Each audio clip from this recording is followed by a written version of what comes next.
So we're live. Historic Shakeup. I've actually been really enjoying uh, this week's Historic Shakeup. The ban list is forcing people to break out of their old play patterns and get some new play patterns. The banned list has been expanded to include some new cards, and those new cards are forcing people to make the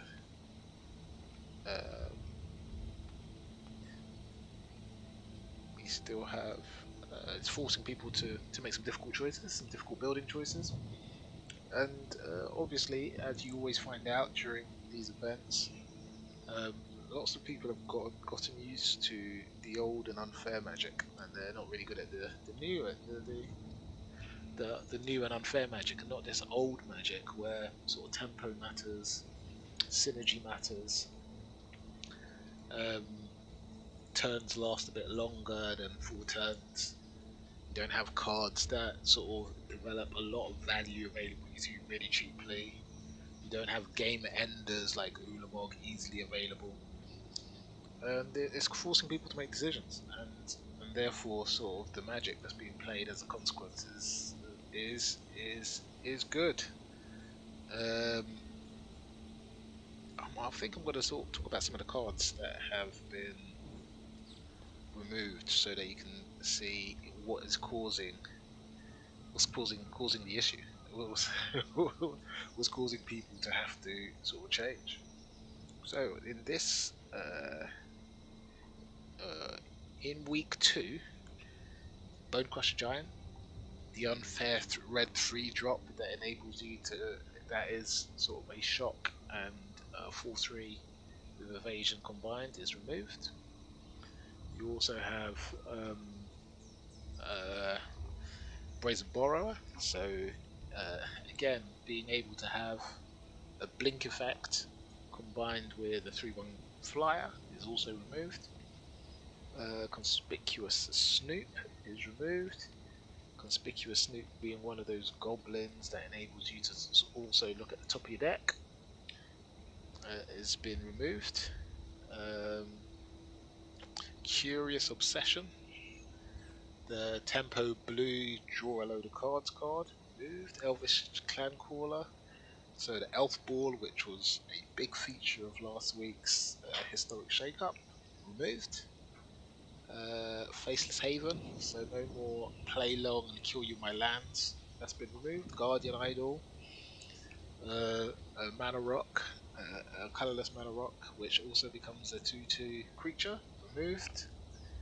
Light Up the Stage, easy draw for red, removed. Lofty Denial, uh, uh, again for the Azorius flyers, easy counters, also gets rogues out of the game, so they're easy counters, removed. Luris, there is no reclaiming really cheap things from your graveyard, removed. Questing Beast, the do everything 4/4 with Death Touch and haste that also kills Planeswalkers, removed.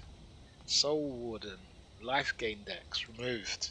Urian, bounce everything and get extraordinary value, removed. Awesome. So we're playing old Magic, and I've got a lot of the old decks to play. And as you can see, there is still space for stuff. We've got the 3 Amonkhet decks that I didn't really get to feature too much in my last couple of streams. They're still here. You've also got cool.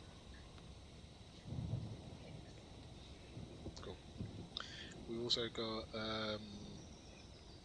all of the top 8 from the Ixalan Pro Tour in Mexico, minus 2 decks.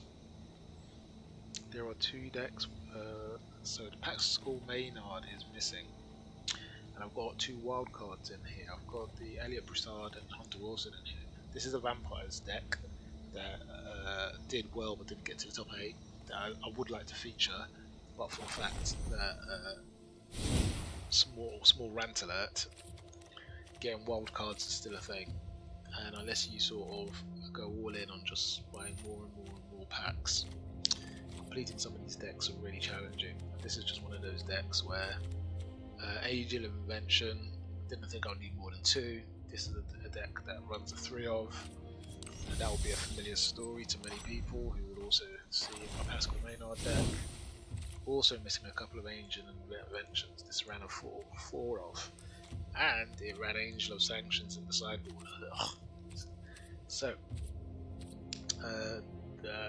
wildcard hell remains, but we still got quite a lot of the decks to test, and I feel like we're going to run out of time before I have to disappear. So, but you know, we're gonna try and have a bit of fun with the decks that we have. And this is just fair magic, and in fair magic, you get control, you get aggro, and you get combo. They exist, they coexist, and they're allowed to coexist because these super powerful cards that break those rules are no longer here. So, I think we'll start with the Mike Sigris deck, which is a 4-color. It's a 4-color energy deck. We have Magma Spray as your with the 2. The reason why Magma Spray rather than Shock is used is because of the exile effect. It means it doesn't fill the graveyard. We've got a Braid, which is our Lightning Bolt plus remove an artifact thing. We've got Enhanced Lightning, which scales really well in this deck. And then you've got all the energy cards, which were good without the Marvel Etherworks. So you've got the Conduit that gives you 2 and taps for mana. We've got Whirler, which gives you 3 and gives you Ornithopters. You've got Rogue Refiner, which helps you draw a card. You've got the best Chandra in the game, which is our Chandra Torch of Defiance. You've got some Bristling Hydra, which is a 4/3 with evasion, and then you've got Glorybringer. And then you've got a couple of bombs in here. Because this is a mid-range deck, and we hope to get to the mid-range, I've got Scarab God to reanimate some of their horrible things and use them against them. And we've got Vraska Relic Seeker, which gives us ridiculous value with the +2 effect, and with a -3 destroys a thing, and gives me treasure. So, and it has an ultimate which is worth getting to. So that is the deck. Really good deck. And as this is a heritage deck, I'm just going to spend 1 second speaking about the sideboard that existed for this deck.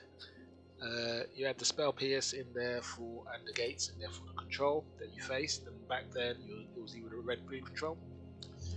You had the Chandra's Defeat to help you target other people's Chandras,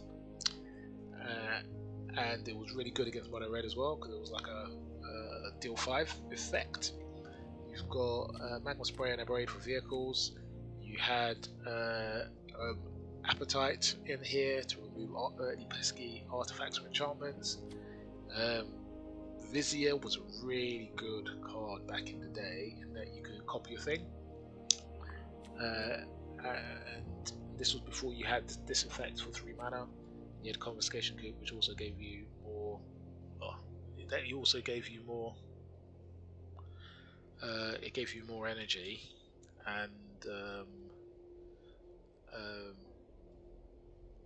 but it enabled you to take somebody's stuff.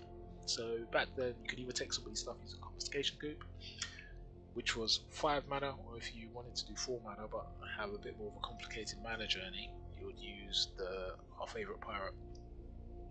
And then you got Nisa, which is another bomb. Bombs were useful back in the day. So we're gonna give this a spin. I've been terrorising people on ladder with this, so I expect there will be more terror to be had now.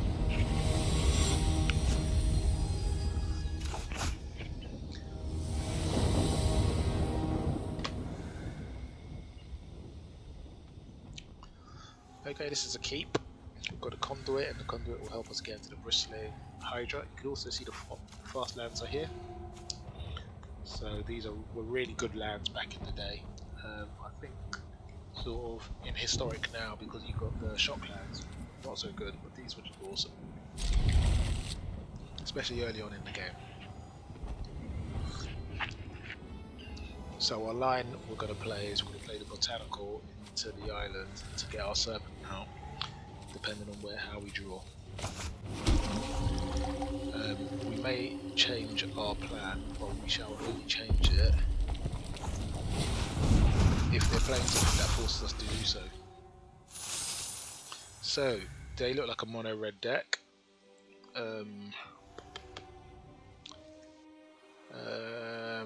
Now I could play the servant, but I know that they'll have a shock or a magma spray in their deck, and I'll lose it, and I'll still have to tap this. So I'm going to tap this now. They've only got a 1-drop on there.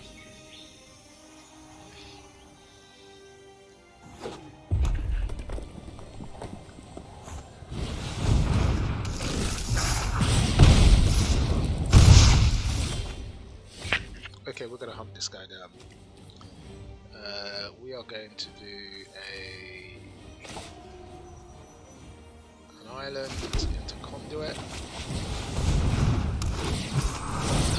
Take the energy.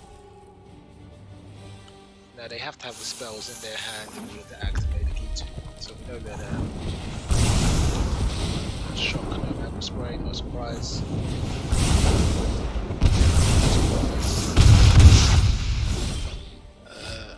In this version of Mono Red, they've just run out of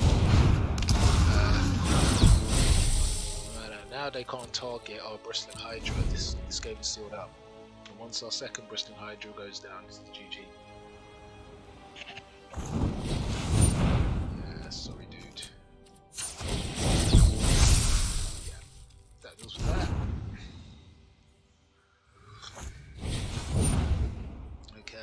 So their strategy now is to be fast.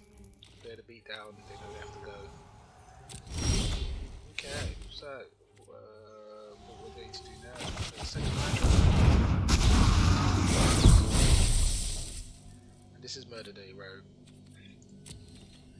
But we're not going to attack now because we've got a break in hand, we've also got a servant, and we've got Vraska to go. Yeah, so this is GG. Send it all. Yeah, no, you're not going to send it all. Okay, no land. That's a bit sad. So what we want to do, we want to draw and get that land. So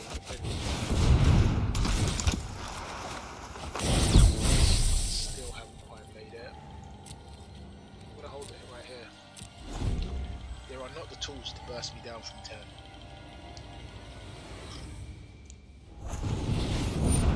Shot me to the face.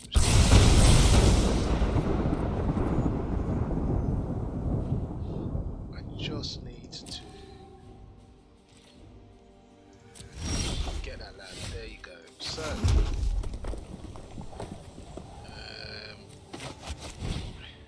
going to auto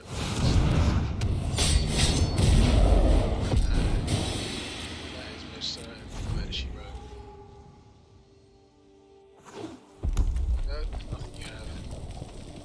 Still hanging in here. Okay, cool. Okay, so what we're going to do is we're going to transform this into a full line. And we're going to pull the land. Let's pull that black. Vraska. This is really a game over, but we're going to hang out. Really game over. He knows it, I know it, we all know it, but he's still hanging out, hoping that he gets enough burn again. Okay, so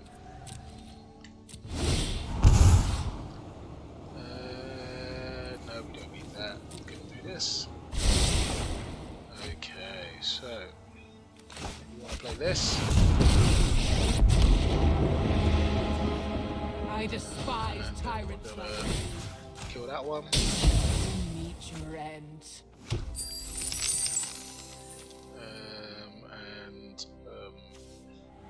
We're going to do this one. 3 damage to this.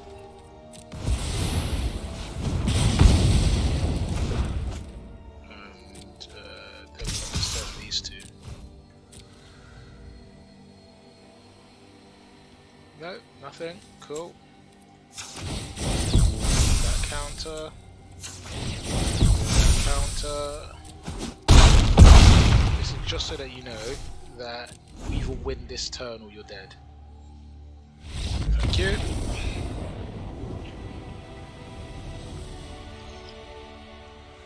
See, Mono Red are a different beast without Ember's Wreath.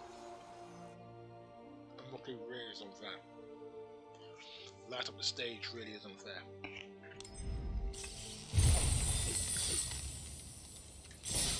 So this is that is traditionally what should happen to a aggro deck. You play out your things, you run out of cards, luck out on the top deck, and if you have luck out on the top deck, you die.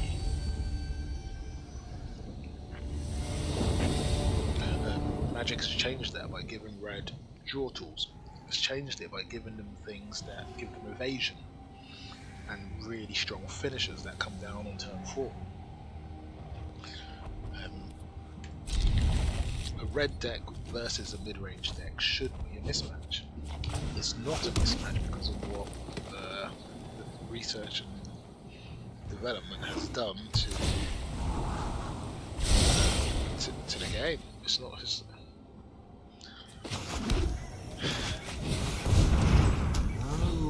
Okay, so we're gonna go into Whirler and then into Harness Lightning is what I'm hoping to do.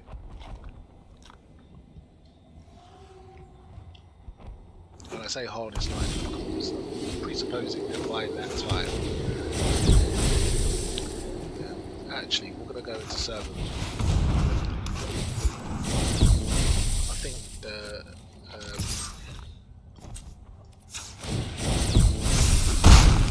reason I've popped a lot of Tusk Cub is because I need to make it a threat.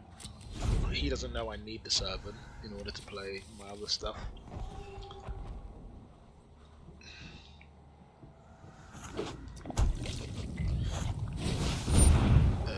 Yeah, so he's taken that away, which is excellent.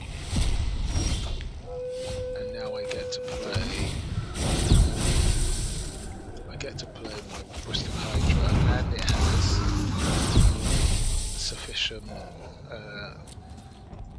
energy to protect itself, so I don't worry about it. So this should be GG. It should be. I don't know what, I don't know what powerful player you may have on turn 4. We'll have to see.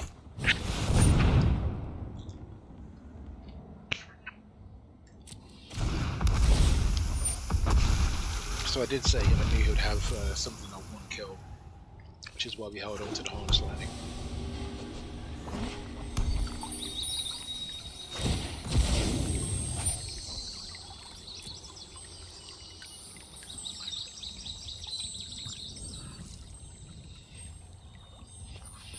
So what we're going to play is we're going to play the Chandra Torches and Fires into the Harness Lightning. Because we can actually play both.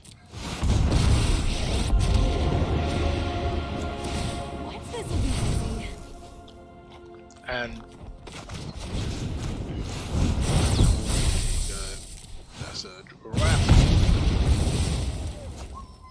And we're gonna hold this. The reason I'm holding this open is he now has enough mana to maybe have 2 spells, 2 lightning bolts or something. So I don't want him being able to go over the top of me engaging my energy. That's why we hold this open. Okay, he's bringing in creatures, which is fine.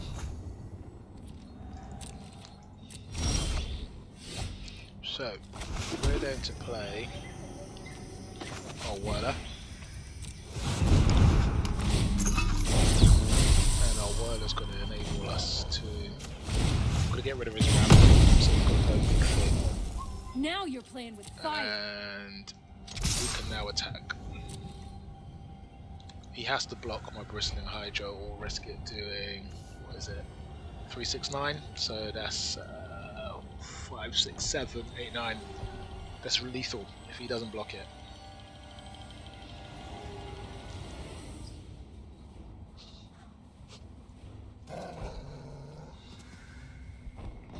Okay.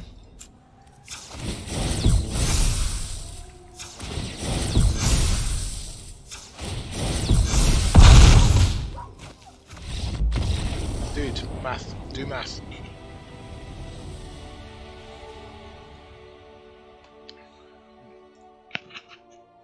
Well, you get the idea.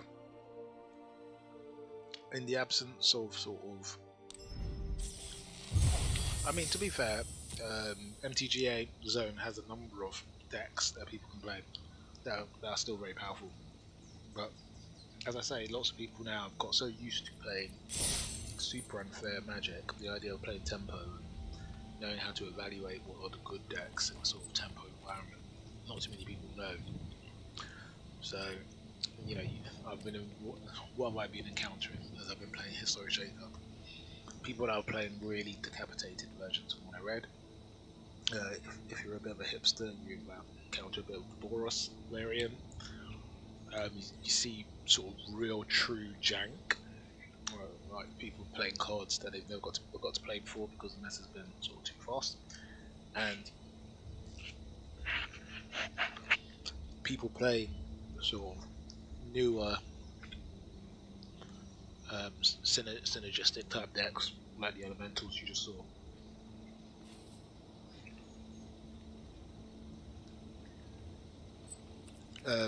So that, you know, I haven't really encountered very many people that have sort of thought, you know, we've got every card almost which was available in Ixalan. We've got every card that was available in Amaker. Almost every card that was available in Amaker. We've got every card that was available in Kaladesh. There are some really sort of sweet ultimate decks that you can spin that really were sort of top tier back in the day. Like this. This is a top tier deck back in the day. We're going to keep this. It's a well optimized deck that had thousands of games you would expect from a top tier deck. So we're going to play the Rootbound Crag because otherwise our turn 2 play will be a tap land. Now we can play into the Botanical Sanctum, and rather than going for the Long Tusk Cub, I'm going to go for the Conduit.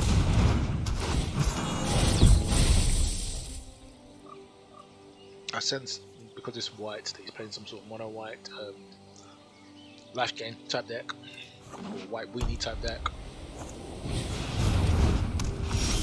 Angels is another thing I've seen a lot of. So I'm going to play this Rootbound Crag now, and I'm going to tap this guy here, and I'm going to tap this guy here, play my Long Tusk, and that leaves the Magma Spray open. I've usually seen this played with Righteous Valkyrie is one of the concepts. So he's going to get a 1+1 on that. This only becomes a problem if he gets the life game, so we're not necessarily worried. We just need to get that land so I can play my Glory Bringer. And then I can start to put some pressure on him. Ugh, it's still a bit slow. So we're going to have to... he's got good blocking capability available to him now, so I'm going to hold that. So what we actually need... Ugh, this is not good. What we need for our next turn is we need a land so I can exert my Glory Bringer and kill one of his Righteous Valkyries. I'm going to take this. Ugh.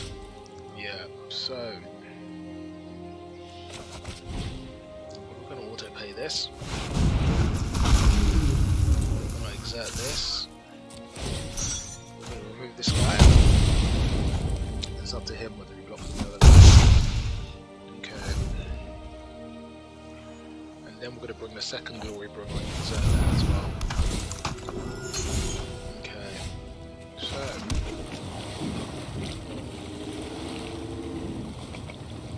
oh, I don't have any energy. That sucks, doesn't it? Play this. We're gonna kill this.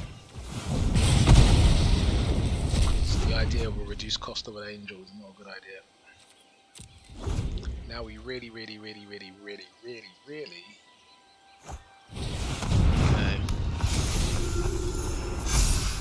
Yeah, he's not attacking. Okay. So, yeah, we're exerting this, exerting this. I think we're going to leave those for the time being. But the idea of being able to kill these two is super important. I'm probably going to lose one of my glory bringers. That's fine. Because what we want to do is we want to get our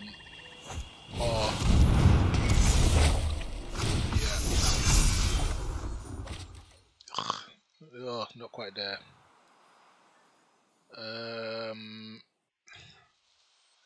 So that's a 4 damage. Yeah, ugh. This is a hard choice. I think we need the energy.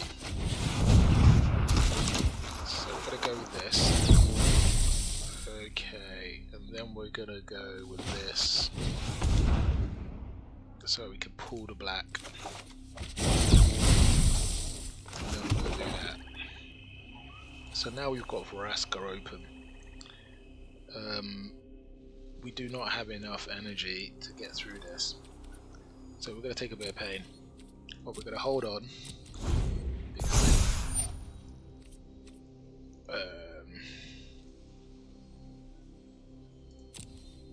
We're gonna hope he's gonna tap something. Oh, that's not good. This is not good. Not good, not good, not good. Okay, he's gonna kill the order. Okay, that's fine. Well, that's good. He can't attack with it. Okay.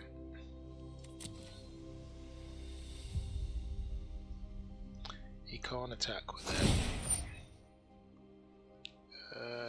He's tapped it. We're gonna take that. That's fine.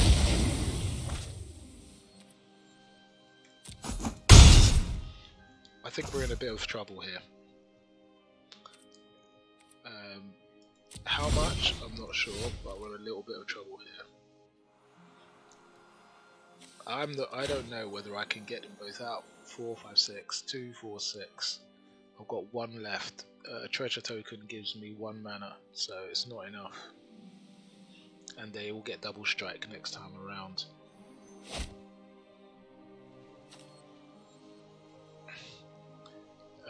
But we can kill the enchantment that gives them double strike, can't I? But that means I can't deal with the Shakeup. So it's problems all around, really. This is the cheaper one. Gives me more options, more flexibility. Okay, so I'm the best fire starter there is. We have to get rid of this because that won't enable us to do anything. Ugh, don't you hate that burnt hair smell? We have to do that.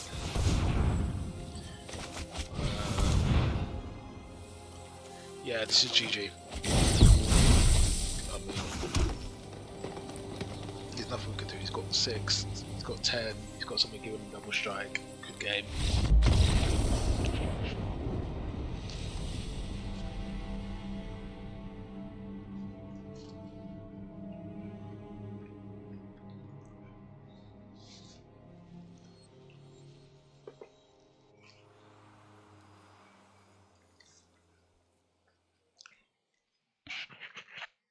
That was an overconfident mulligan. I could have mulliganed to give myself a few more options. So that was a misplay there. Otherwise, GG on the other person.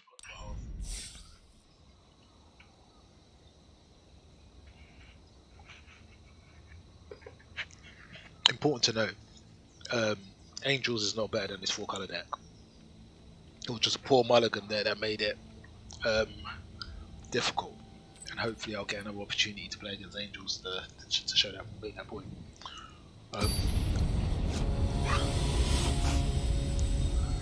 obviously the Glory Bringers gave me the impression that I was ahead. My initial reaction of thinking about how to remove the 6/8 was very important. The Valkyrie was the right play. So as you can see, this hand is very slow. Had I not had the experience I just had, I'd probably automatically keep this, thinking play the Rogue Fine 3, everything's a-okay. But in light of what I've just experienced with mulligan this, to look for something early on that I can use. So what I fold back in is quite obvious. The Scarab God goes away. We've got a turn 1 mountain, which opens up Magma Spray to reduce to kill anything early, to kill any early threats.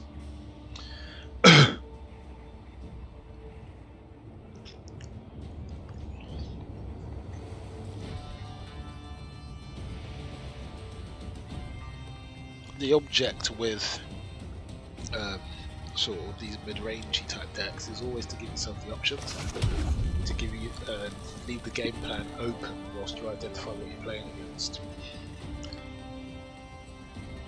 In a competition, and this deck has been sort of tuned for. I think it could be some sort of green stocky tribal deck, which is playing a long task. I'll still have the Harness Lightning open next turn around. I'll have the Servant open around. So I've got options. I'll even have the Magnus.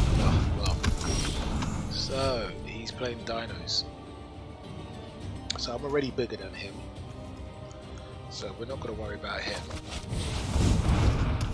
I'm going to play that to get some energy open and see if he wants to block. He's going to say no. He's going to be hoping to draw into a Dino or a green Dino next turn around. I didn't pay the 2 to get a +1/+1 because I'm leaving it open for a big creature that he might play. Okay, Sarkhan's on ceiling. Interesting. So what we're going to do is we're definitely playing the Magma Spray on the next turn, because I don't think there are cheap dragons that will be more than 4, 5 or 6 power. So that's how we're going to try and manage that. So we've got that. So we're going to play the Rogue Fighter. We're now the beatdown deck, we know this for sure. We're going to tap this for red. We're going to kill this because we don't want him to play like a Glory Bringer, exert it and get Sarkhan's. We're going to hold on to this because we may need to pump this in order to protect it.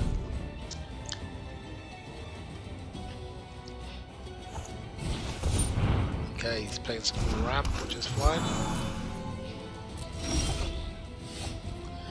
Okay, let's take this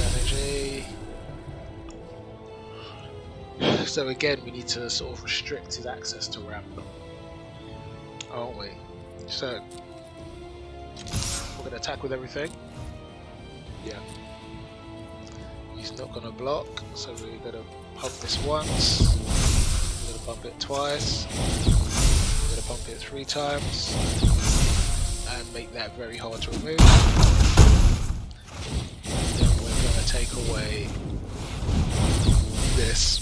We just need to keep him away from being able to ramp. We're going to have to make him have to play lands to get his dragon out. There you go. And better she wrote.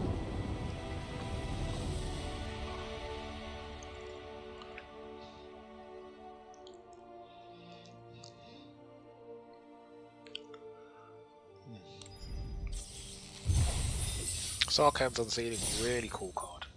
It'll be good to make something out of that. So I think you guys have seen enough of this 4-color Mike Sigris deck. It was, as you can see, it was a beast. An absolute beast in Ixalan. I think let's hop across to the John Rolfe. This is the most simplistic deck, which is why I want to just get it out of the way. Hold on. There's something... You want to go, tough guy? there is something a bit mischievous about having a face like Teferi and then playing mono red. Actually, before we hop into the John roll, let me tell you a bit about it. So, let's move this up. What do we have? So I've made one change to this deck from its competition variant. The one change I've made is there were 2 scavenger grounds, now there is only 1. Everything else is as is. So it's 15 mountains, 4 Ramunap ruins, a scavenger ground, 4 sun-scorched deserts. And in terms of how it works, you've got Bomat or Soul Scar. The Soul Scar can be triggered by the shocks or the abrades or the lightning strikes. You've got the Kenra, which is great because it has reach, it has haste, and it has reach, and it has internalize. You've got a harsh mentor. So obviously in the Ixalan meta there were lots of artifacts around that people were going to use to try and trigger a thing. So this punished them for triggering their thing. So that's why it's a 2-of. It's like a tech card. You got Karizev. Karizev is awesome. It gives you a 2/1 monkey that comes in and attacks. You got Ancrop Crasher with the Exert, and giving a creature the inability to block, which is good because it gives you reach. You got a Rampaging Ferocidum, which we all know and love, that stops life gain decks from getting out of reach. And then you got Hazoret, our indestructible hasty creature that only attacks if you've got 1 or fewer cards in hand. There is no draw. So when you run out, which is exactly how I like my aggro decks to work. This is fair aggro. If they manage to stabilize by turn 4 or 5 and I've lost, I've lost. The only sort of kind of quasi draw card is the Bomat Carrier, which exiles a card underneath it each turn, and then sort of I need to find the opportune moment to push the button and sacrifice it and to give us all the cards which are underneath it. So cool. So that is the only type of draw. So what happens is you play this hand out, and then you're in the hands of the top deck, the gods of the top deck. On the sideboard, Chandra's Defeat was in there for the other Chandras that you would see everywhere else. A Braid in there for the artifacts mainly, but also it had the flexibility of the deal 3. So it was a lightning strike or kill an artifact. PNLR, PNLR would usually go in with the Aether Harvester, because you'd use the Thopter you could create to engage the Harvester. Other targets for the Harvester were the Bomat Carrier and the Soul Scar. You would very rarely crew a Bomat Carrier unless you needed evasion of flying, or you needed to get because the Bomat Carrier is something you usually attack with in order to generate the exile effect and give you more cards underneath. You've got the best Chandra in the game, and you've got 2 Glory Bringers for when you want to go a bit more mid-range. And this was aggro back in Ixalan days. This is when I came back to the game. This is how I learned how to tempo out again. So this is a deck I'm super familiar with. Played sort of hundreds of games with it, and it's a very straightforward deck to play. The challenge always, and I say this for this deck, the challenge for this deck was when to exert your So the difference between the players that were good at this game and not so good at the game were knowing when to exert your Crasher.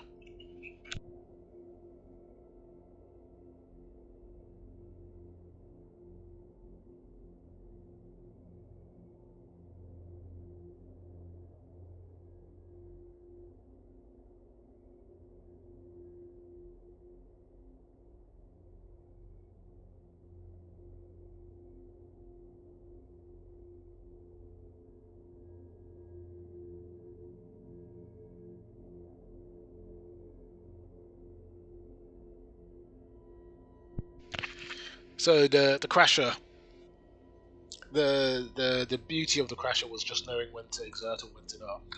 Inexperienced players thought that this exert was great to use early on, and then they'll get done later on. The interesting thing with all of these sort of aggro decks is just understanding sort of when to go. When do you go, and when is it faced every turn?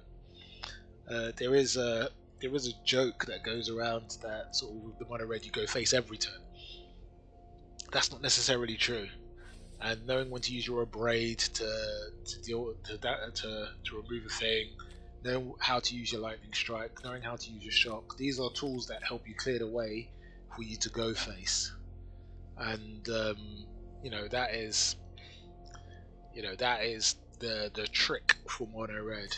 I mean, the games go quick if you know what you're doing, but the trick is still managing your resources, and most important of all, calculating whether you have lethal or not.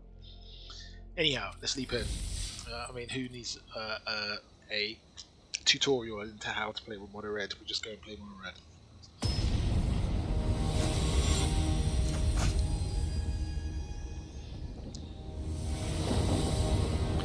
And as I said, I'm here as Chandra, so they know what's up. So this is fine. So we're gonna go Soul Scar first because it doesn't have haste. Bowmat Carrier does have haste, and I could also play it off the Sun Scorched. Okay, so there's the Sun Scorched. Hit in the face, play the Bowmat. And we're very early in the game, so I hold the shock open. I don't know what he is yet.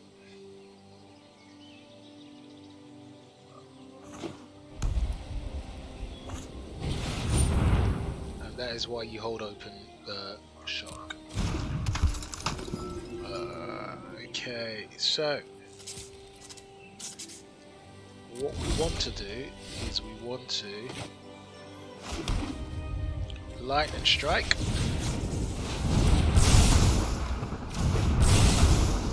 and shock.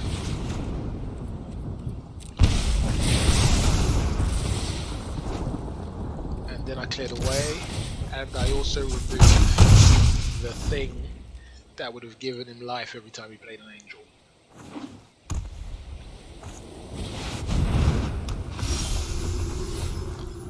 Okay, so what do we want to do? So once this is like actually quite a difficult hand to manage because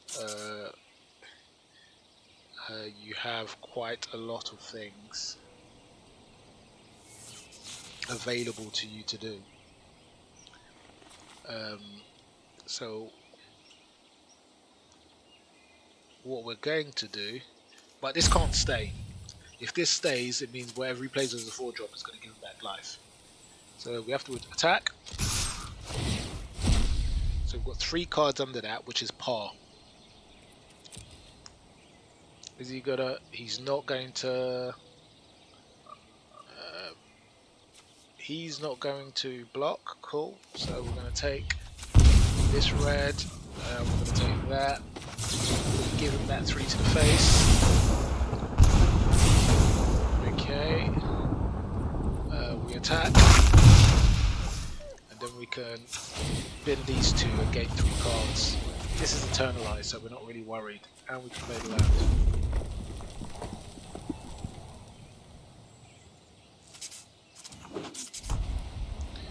Chances are he's got another angel to play, which is going to suck. So we're being very hopeful here that he doesn't have. Oh, yeah, he gets 4. He doesn't know what we've got in hand. He knows we've got 2 cards, so he's thinking whether to get some chip damage with the Righteous Valkyrie. He decides against it. So we could play our land.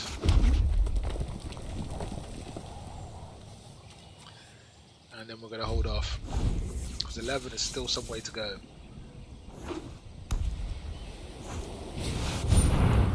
Now and that's a big problem because what he will do is he will get 4 life from this. He will also get the toughness, so that'll be 3 from this. So that's 7 he gets back. So he gets an angel as well. So he is already out of reach. This is GG.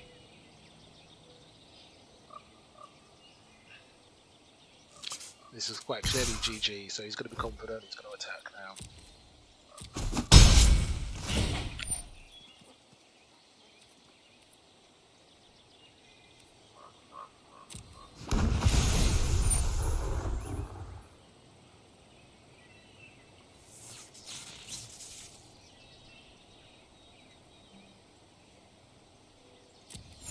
He gets another 4 for the angel, he gets another 4 for its toughness. And this, as you can see, we're way ahead. So, you know, angels, way too good for mono red. You just can't get underneath that.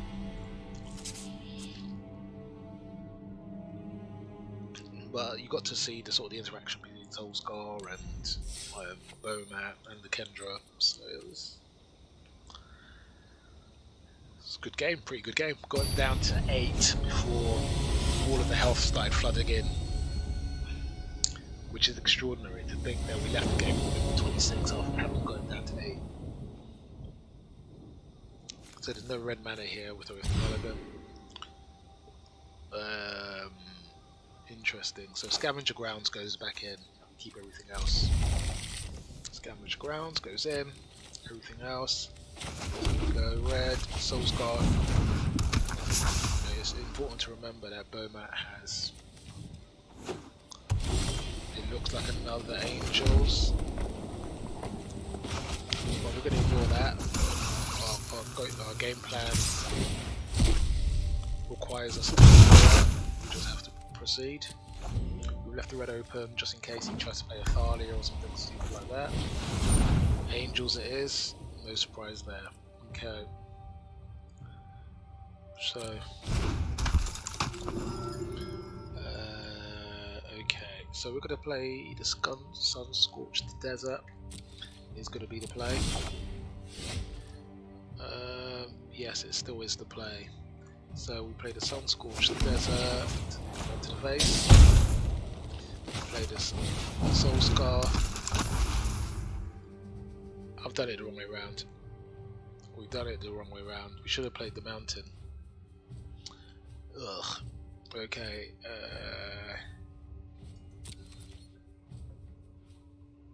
Yeah, we'll see. We'll see what happens. We'll call for blockers. No damage. Okay.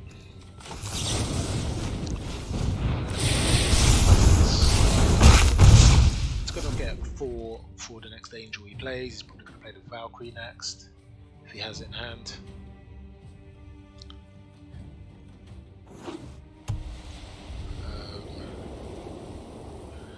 So what we want, or what we would want in our so 4 life. He's cycling. He doesn't have another angel. That's the only reason he's cycling. Okay, so we attack with everything. Let's see what happens. Nope, he doesn't want to. Okay, so we go face. Yeah, I'm gonna go 1, 2, 3. We then can pop this. And it's not bad because we can make something not block. But if he's got another angel, we're in massive trouble. Well, there you have it. He gets 4, which is about as good as it could possibly get. It's got to be close.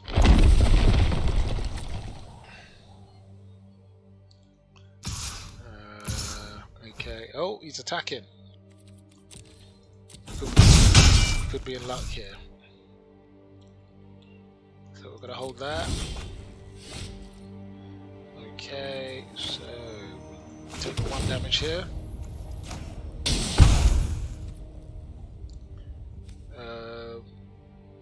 Put a haste so we can take this. There's nothing we could do, so we're just gonna. It doesn't matter what we do. And we're gonna attack with everything. See what happens. Nothing. Okay, so we'll do this. 3, going down to 3. He's gonna get 4 back. He knows it. We just need a Hazoret. It's like it's the 4, it's the 1. We need like so desperately we need a Hazoret. Ugh. Oh, well that is a different kettle of fish, isn't it? So play that. Play the 5. Okay. Now we hold. So the rampaging for Sidon means he can't make some angels, which is awesome. That's fine. Cool. Oh, no. Okay. Well, there you go. But he can attack. Ugh. Ugh. How sad is that? Okay, we'll do that.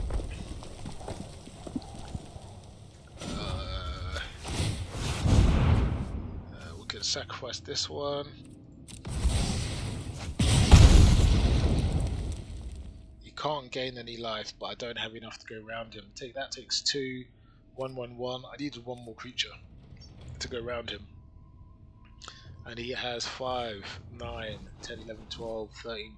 Yeah, he's got enough to kill me. Ugh. That's Murder She Wrote. Let him take the win. Yeah. I really needed to go for other than that, Murder She Wrote. GG. So, but we haven't got a Hazoret out, so we'll play 1 more game. We'll see if we'll get angels 3 times in a row. That'll be funny. So angels isn't better than the 4-color decks. It's not better than energy, but it gives. It does act as a controlling factor for. Sorry. It does act as a controlling factor for the other decks. Okay, this is a good hand. Keep this. As before, it's Soulscar Mage into Bowmat Carrier. We could go Bowmat first. In fact, I'm going to show you Bowmat first and why we don't do Bowmat first, because it means you hold these for too long. That's the reason you don't do it that way. Bearing in mind what our sort of our original game plan is. So, if we go Bowmat first, we'll do 1 and then we'll play that, and this couldn't go, and we couldn't use any of these spells to do this. That's why ordinarily it would be Soulscar first. Especially with this sort of collection of hands we've got, lands we've got in hand. Okay. So we've got a barrier to us doing what we want to do. So we're going to do this to the face. So what I'm going to do is I'm going to move this straight away.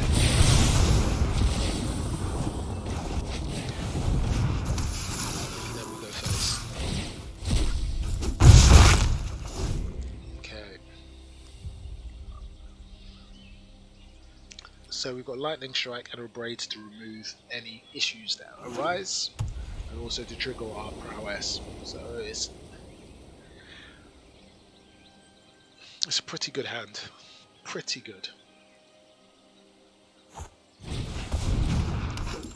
So we've got another Sentinel. And we also have, so we've got 2 things. So what would be really good? Okay. So we don't want this to stay, because we know he's going to want to trigger that. So what we're going to do is we're going to remove the Sentinel, and then we can send the Soulscar Mage.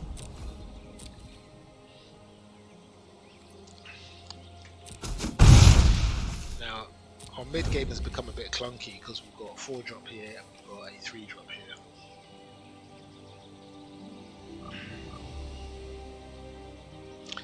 Which means that both of these can't really be played at the same time. Okay, so things have become a bit clearer now. We can now play our King's Godmother and go attacking face.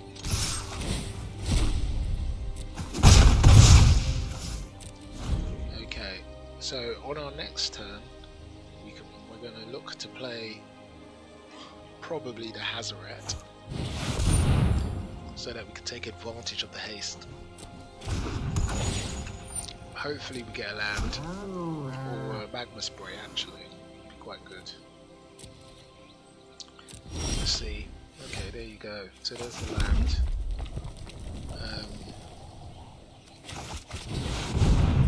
So that means we can play out hand.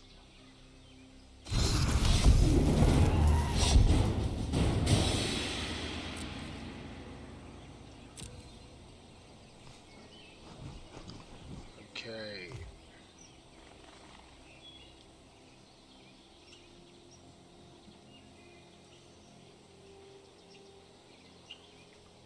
So, we've got a number of different plays we can play. We could do the all attack.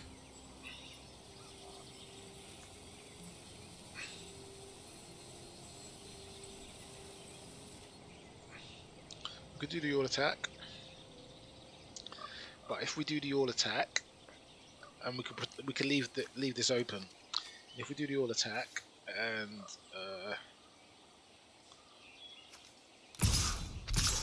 we don't really want this to trigger its effect, so we're going to have to crack this no matter what happens. That might have been a reason actually to attack, and but we'll see. He's crewing. Okay. Let's see what he blocks.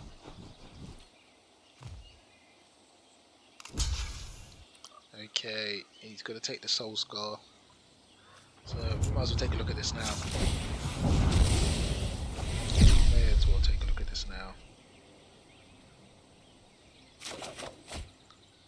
Okay.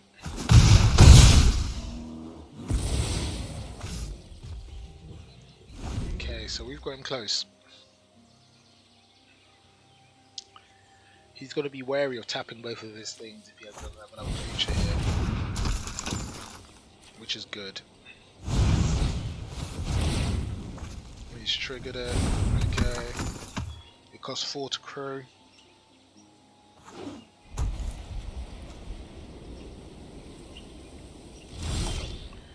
Okay, so we're gonna do that. D3.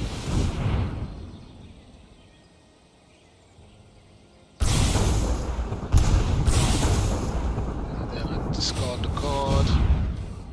And do 2. And then it's Murder She Wrote next turn.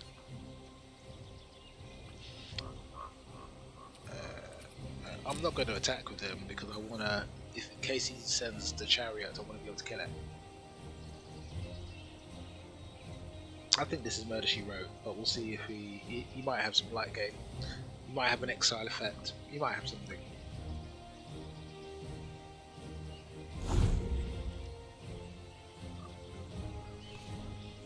He could use the Giant Killer, of course, to tap my Hazoret, but it costs 2.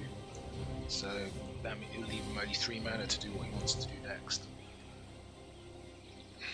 So I think he's actually stuck with things to do.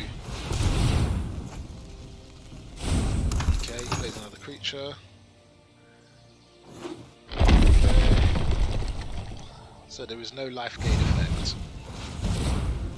No, he's still rolling and searching. No. I think this is Murder She Wrote. Okay. Oh. Yep. Cool. Let's sacrifice this one. GG. Raminap. Full stop. There you have it. Yep. Mono red doing mono red things. It was a bit touch and go because he was getting quite a good spread of reward going. But the reach offered by Azaret is just too good. Too good. So there's no real answer for that. So I think that's enough with mono red. I think we can move on to something else. Let's move on to another 4-color deck that I really enjoy playing, which is the Glogowski, the Pieter Glogowski deck.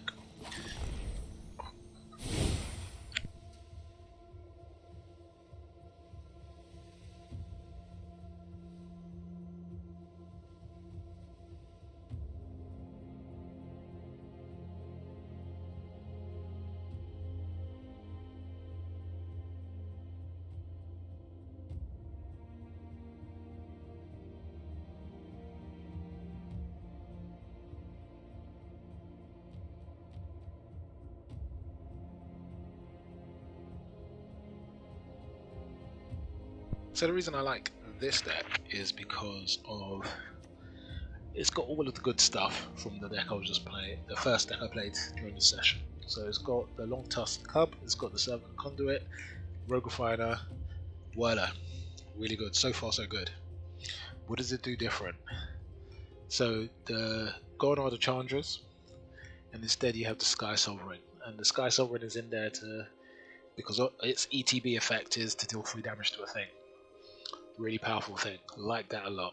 Also, it has Scarab God, and as we know, Scarab God is really powerful at taking the bad stuff they were going to use against you and turning it into a 4/4 zombie that you could use against them. Really good. And then you got the Brisson Hydra. We know how great that is. We've got a Blossoming Defense, but it's only a 1-of in this deck. We've got an Ether to fix her mana. We've got the Relic Seeker to do what she wants to do. And rather interestingly, we've got a Supreme Will, which can either be used as a counter or as a tutor to find a thing.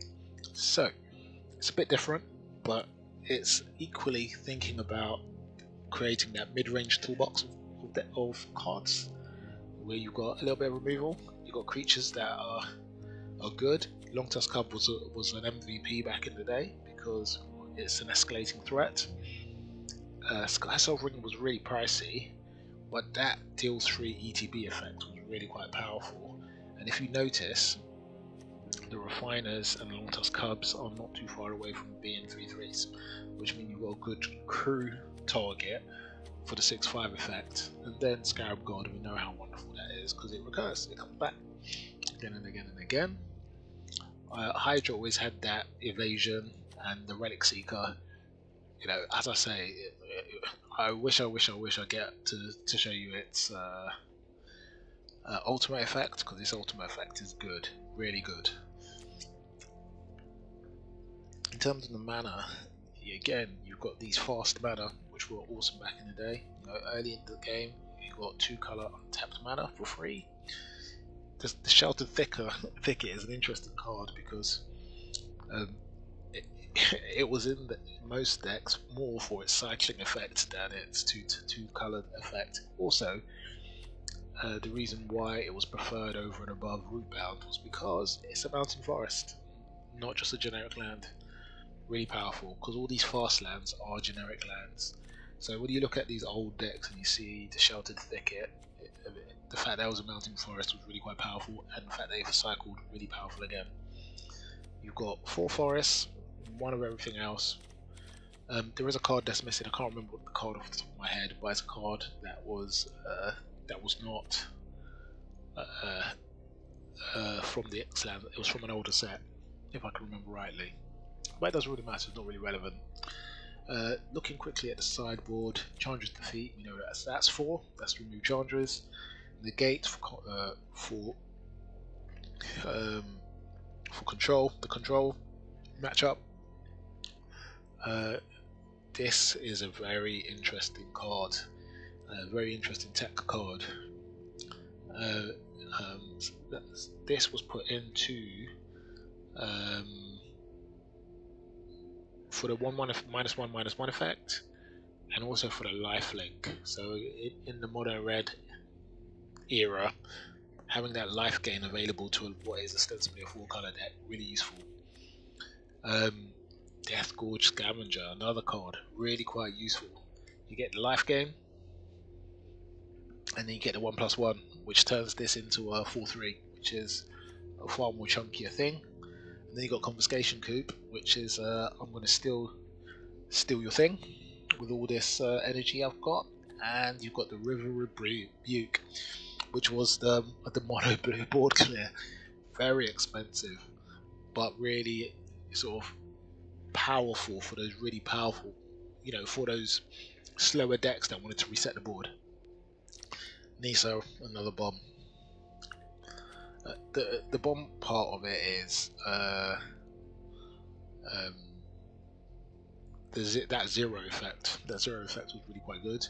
The 2 scry, really good. The zero effect meant that when you got a deck this low to the ground, you only need 4 to be able to play almost any card off the zero effect. Couldn't play your top end bombs, but but with 4 you could play anything else. So really good deck all the way around. Really good synergies. I really like. Even at the time, I enjoyed playing this deck. So that's what we're going to hop into, and we're going to give Angels a hard time. That's the aim. I probably won't face another one now, but that's the aim, to give Angels a hard time. So.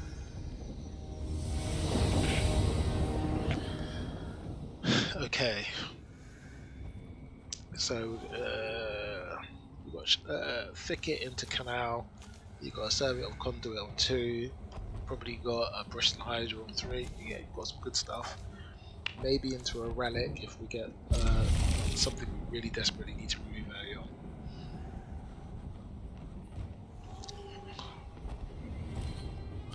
So Thicket. Okay. So what's the plan? The plan is Survey of Conduit. Spy. Yep. So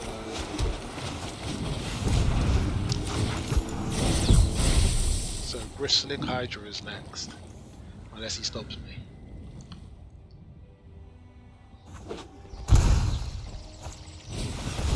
Okay, he does not stop me, so now he's got a problem. I'm actually quite glad he used the Shock Gland,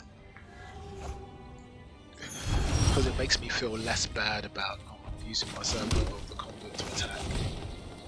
So we will okay.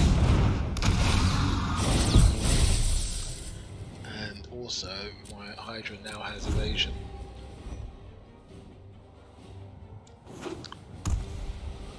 Okay. No attacks. Cool. Okay. So we're going to go attack him.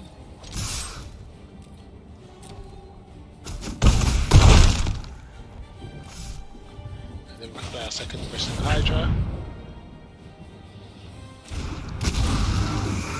We now have 6 in there, so that means both of them can be defended with Hexproof.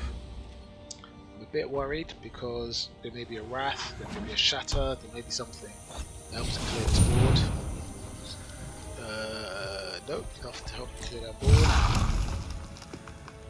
4, 5. I need one more land and then I can Rask it away. Don't need to Rask it away. Just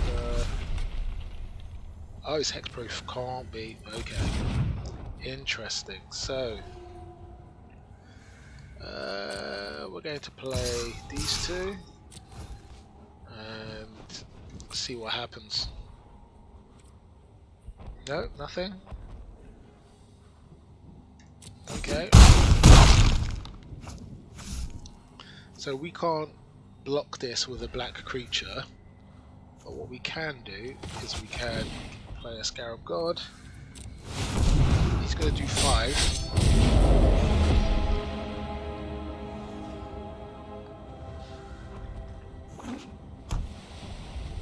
I think he needs to deal with my threats more than I need to deal with his threats. We'll see.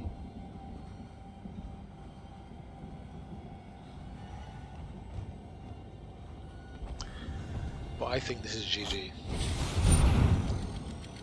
Okay.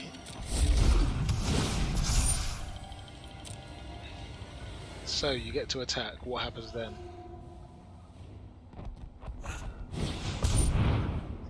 Okay. And then you get to 3-1, so that becomes quite a meaty thing. That's 9-8, okay.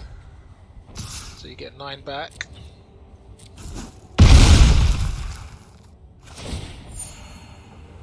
Okay, he's gonna draw a card, that's fine.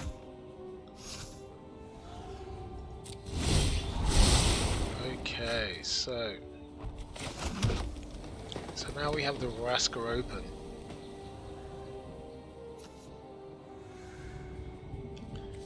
So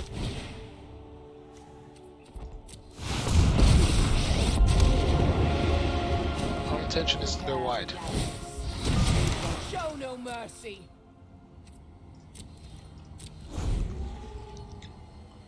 Our intention is to go wide.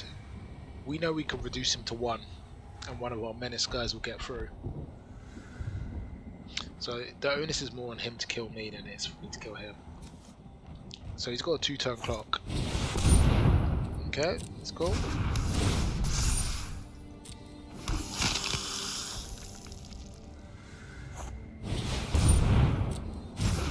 No, that won't help.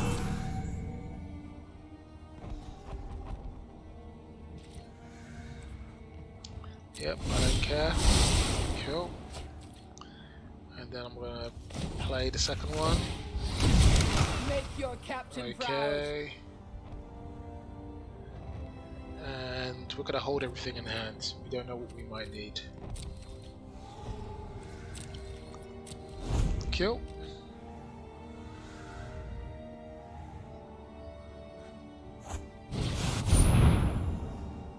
Has flying and lifelink. Okay.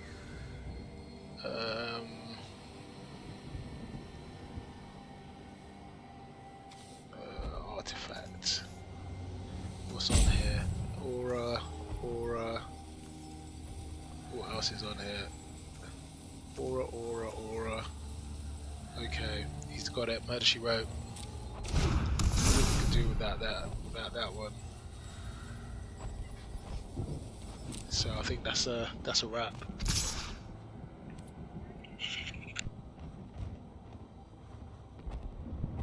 So this is a good game. He just got me.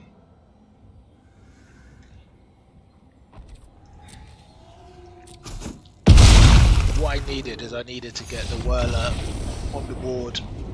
It was just a misplay. I was too hungry to. I was too thinking about the removing what I could remove with the abrades, and I didn't think 3-dimensional in terms of getting the air protection up.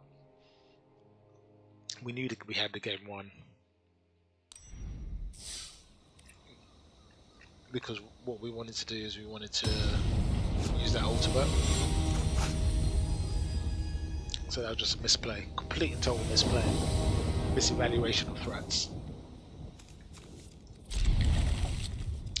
So we're going to go forest into Rootbound Crag. We've got no other 1-drop to play, so we're going to use this to fish out something that's going to be a bit more useful. We've got green and red, so we're going to pull the blue, and the blue opens up the Refiner, it opens up the Whirler, it opens up everything else. It doesn't open up a Vraska because we need the black for that, but hopefully if we got we've got a conduit for that. So, open this up.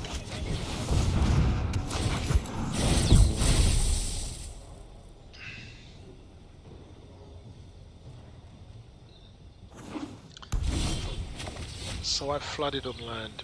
So what I want to do, I don't want the long tusk out yet, because I don't need to remove it. And he won't just remove So what we're going to do first is we're going to get some chip damage, and I'm flooding on land, so we could play into the blue and play the long tusk and protect it. That's the plan, I think.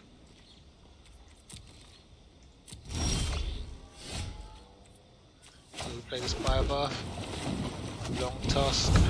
We've got one green open for the blossoming defense.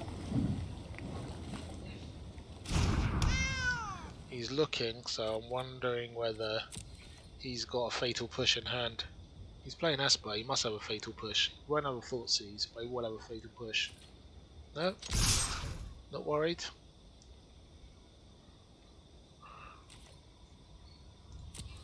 Nope, he's not. So nothing on my end step either. Let us see. Does he have a board clear? Wrath? Fumigate? What do you have? Okay. Kai's Wrath, no surprise there. So he gains 3 life. Okay, so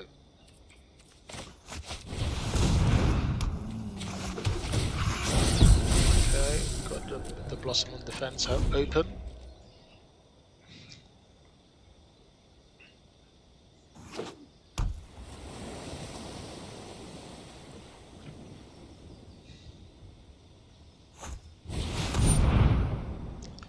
So we can do that one.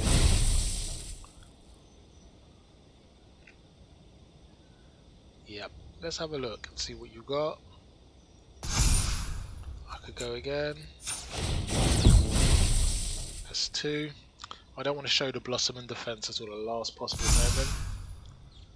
So it's 2 damage. He goes to face. He doesn't really have a solution for that.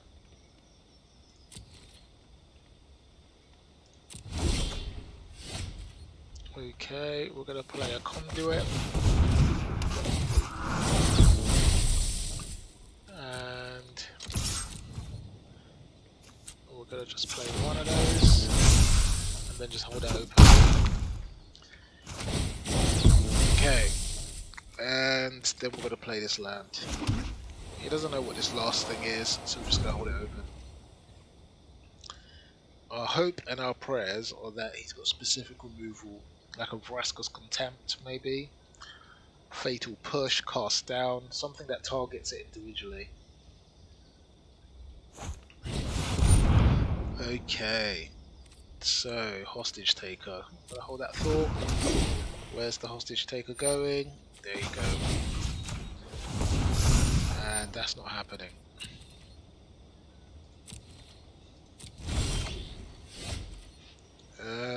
So now you're seeing the value of this card here, because I'm going to look at the top 4 and pull something I need. Ugh. So this is the tough choice I have. I've got 5. I'm going to be able to do 6 and 7, and I'm going to be able to do 9 damage, but he might wipe the board and I've got nothing left. I think that has to be the choice, isn't it? I think we just have to clear the way. We are now the beatdown. We haven't got anything left. Our hand is empty, so we have to just beat. We have to do exactly what beatdown decks do, and that means taking him down as far as we can, and hope he hasn't got in hand what he needs to win the game.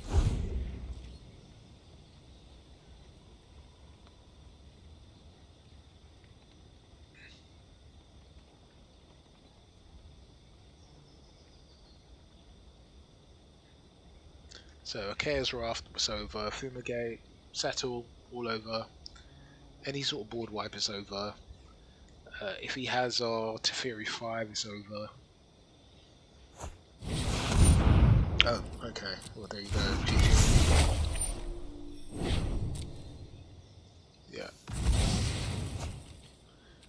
Okay, well there you go. And then Ben she wrote. So you just didn't have it in hand. Oh, good grief. Well, that was tight, wasn't it? So I should be 2-0 on the split instead of 1-1 because I did a misplay. We'll do one more with this deck. Really quite an enjoyable deck to play. I really enjoy playing with this deck.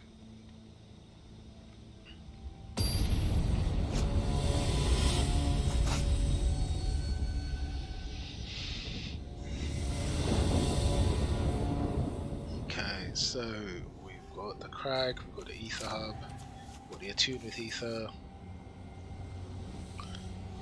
we've got the Refiner. So because we've got a Servant, we know we could play the Rogue Refiner, so we should play the Ether Hub so we can play the Attune with Ether. So we can keep it.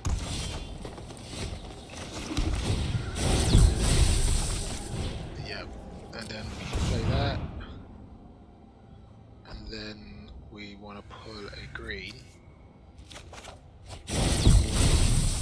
Because this will be the blue, now we've got 2 there. So now we want to go probably Servant into Refiner and hold open the Long Tusk for a bit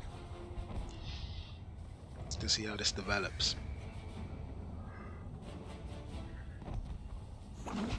What we want is okay, things that can compete. So we've got that, and we've got the Servant.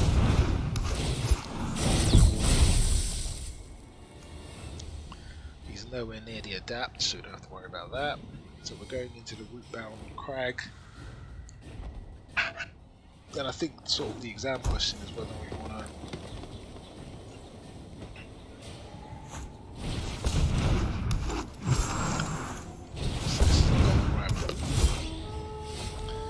okay. So the Selvala. Is he playing Elves Inscription?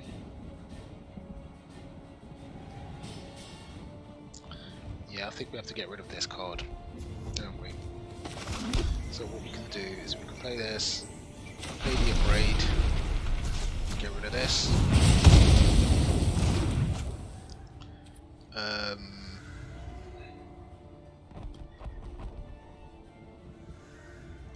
I think we go get the black. That's what I think we do. I think we go get the black. Go pull that black. We can still go and attack. He's going to put a block because he would rather have access to 5.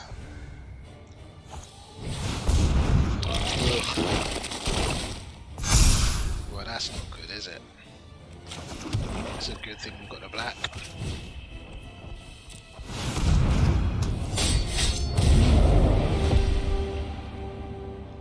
So we're going to use the Selvala against him.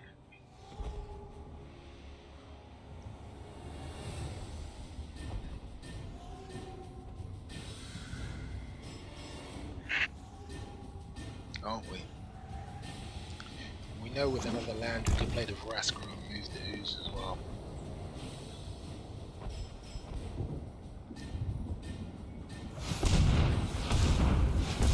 Okay, he wants to bring more Oozes. It's quite clear that's what he wants to do.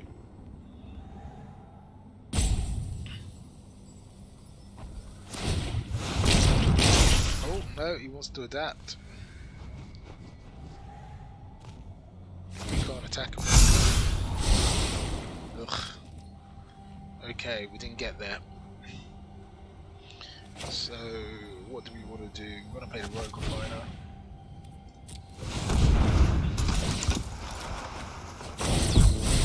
Okay, and then we can play the second Servant.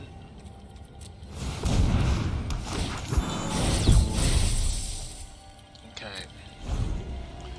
This should be good enough. Not perfect, just good enough. And then the Vraska can come and remove the Ooze.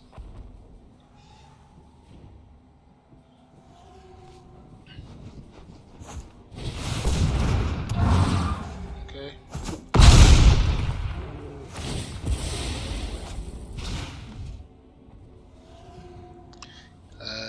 Kogler doesn't matter, there's no human on here, so the first thing that matters is the ooze. The ooze is where it's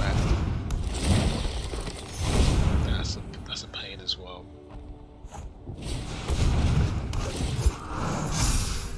Yeah, that's a pain as well. No, we don't care. So we're gonna have to take this damage.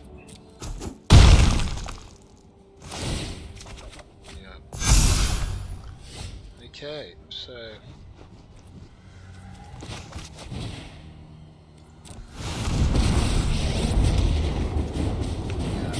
All hands on deck. I will meet your end soon enough. yeah, I think we need to go get a land, don't we? What colour land? A blue land. He needs to go and kill that, we know that. Blue land, okay. Blue land, and then we just hold fire. And he has to send a house to go get it.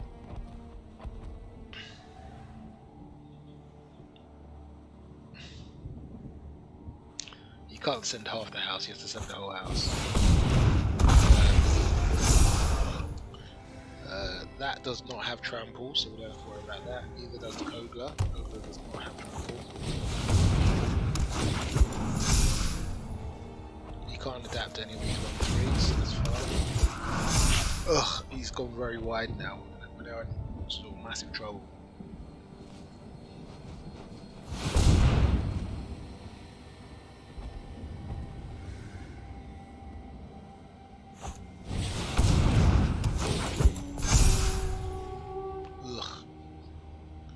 Another Selvala comes popping out, of course. 7, 13, it's lethal. Oh, dude, don't be stupid. Do math.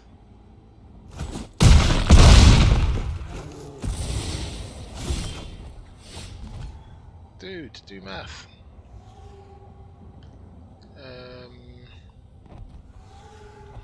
So I've got 9 left. He's got 1, 2, 3, 4, 5, 6, 7, 8, 9 creatures to block, of which I've only got 2 creatures to block him with. So I don't think there's any way I survive this. Let us play the 2s. And see where we go. Whenever...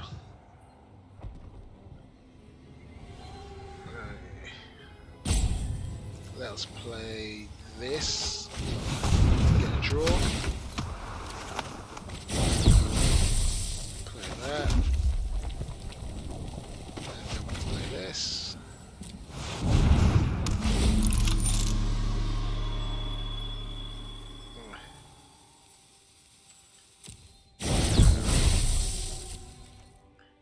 Okay.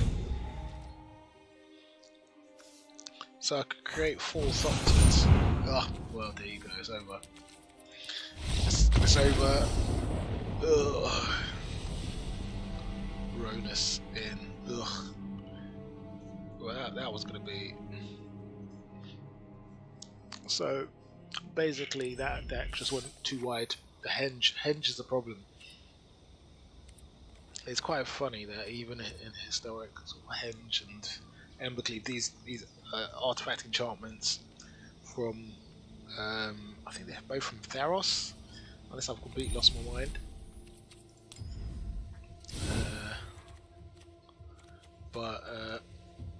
Yeah, henge, Theros Beyond Death, yep, and Embercleave. These legendary artifacts, enchantments, woof, that, you know, just problematic. And the funny thing is, only the red and the green one, which were the problems, weren't they? I'm trying to think what other ones were around at that time. Eldraine.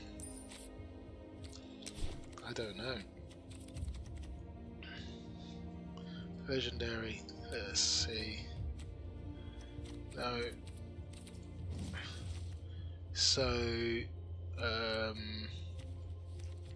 blue got Magic Mirror, which isn't broken. It's a good card, but it's not broken. White got Circle of Loyalty, which is good, but it's just too expensive for what it does. Green got Henge, which is like bridge is broken. All of them had the reduction effects. So Magic Mirror got reduced for spells. Circle of Loyalty got reduced for knights.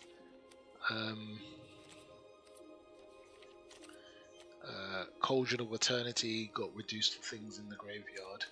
Henge got reduced for power of creature, and Ember got reduced for the number of creatures attacking. And I'm sure some game designer thought that was wonderful. What a wonderful idea. I expected what they thought. Because as a group, they're all very flavorful and they match sort of the perceived play styles. But these two are just significantly better than these three.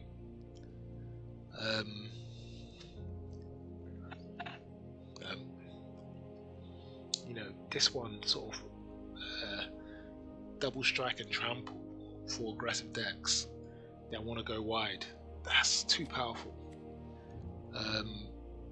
Free draw that comes as a consequence of playing creatures, big creatures. This is exactly what green wants to do. Black wants to do different things.